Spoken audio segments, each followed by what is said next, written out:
so somebody jump. Somebody start. Coach Taylor, obviously with Stephanie being out tonight, Bianca and Mallory had to like step in for like their roles in like the second team. How do you think they performed tonight given the circumstances? I thought they both were fine. You look at Bianca, who took a charge when she was out there, tried to be a presence inside, and then Mallory, who's still trying to remember what we're doing and find her groove. I thought she played good minutes for us. I thought they both were prepared and they were ready when their number was called.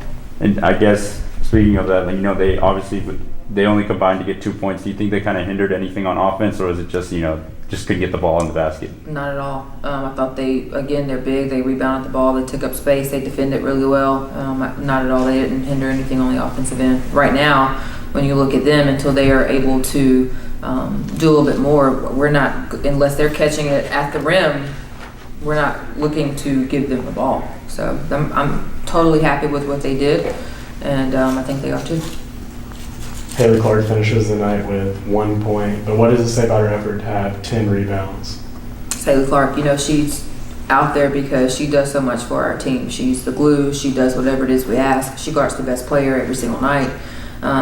She's really the point guard, but she doesn't have the ball in her hand. She's still the one that's our leader, who's communicating what we're doing on the offensive end, what we're doing on the defensive end. We don't win any games if Haley Clark's not on our team. People might look at the score in the morning or later this evening and see that y'all won by 13 points and think that if this was just another night in the gym. But can you talk about the back and forth and the battling that y'all had to do to get back ahead? Well, first of all, let's give Arkansas a lot of credit. I have a lot of respect for Mike and what he does as a coach, and this team looks totally different than they did last year. And that's no disrespect to the team last year or the coach, but they're more confident. They're shooting the ball well. They're playing together.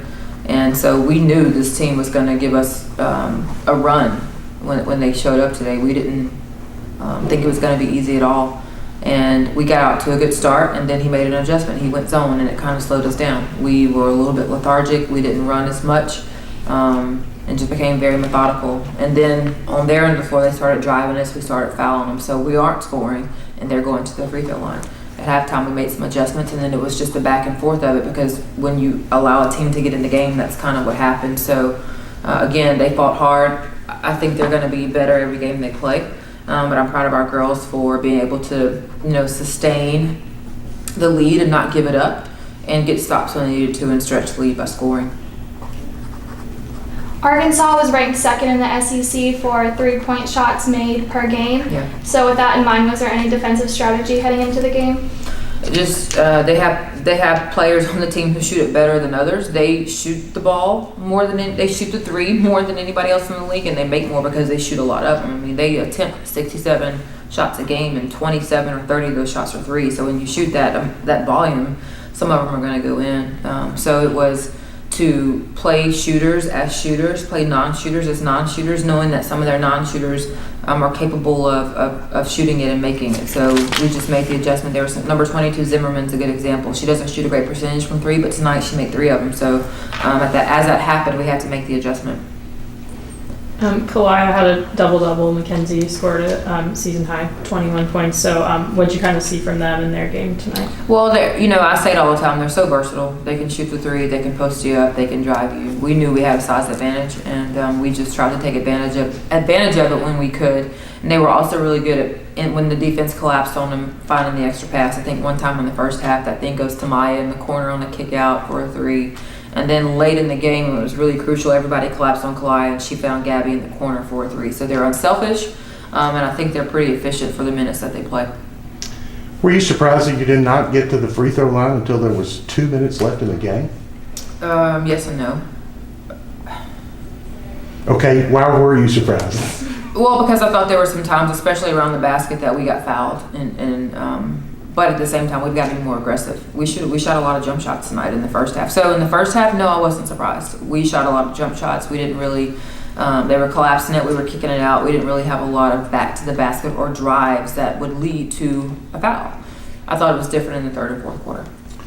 Kalai had a double-double, but she also had 5 assists. No turnovers. And 5 blocks, Yeah. yes, and no turnovers. And I know you just talked about her versatility, but, you know, she just puts in a good one every night, doesn't she? When she plays the way she did tonight, she's hard to stop. And the only person who can really stop Kalaya is herself, and that's the conversation that we're always trying to have with her, because she's capable of so much. And you talked about how, you know, Arkansas came within one a few times, but you guys kind of stayed within, didn't let them take the lead. So how do you think you guys were able to do that? I think we just, again, we bear down on the defensive end of the floor, and we got to stop when we needed to, and that just speaks to the maturity of our upperclassmen, the resiliency for them to understand the momentum shift it would cause if they did take the lead, and the confidence that they already had, how much more it would give them if they were able to take the lead. And, you know, we had at one point we had 2 freshmen out there too, so they just, again, are following the lead of our upperclassmen. And, you know, we try to put them in tough, hard, stressful situations early, so that when moments like this come, they can keep their cool about themselves. Time for a couple more. Guys good? All right, thank you. Thank you. Okay. Thank you.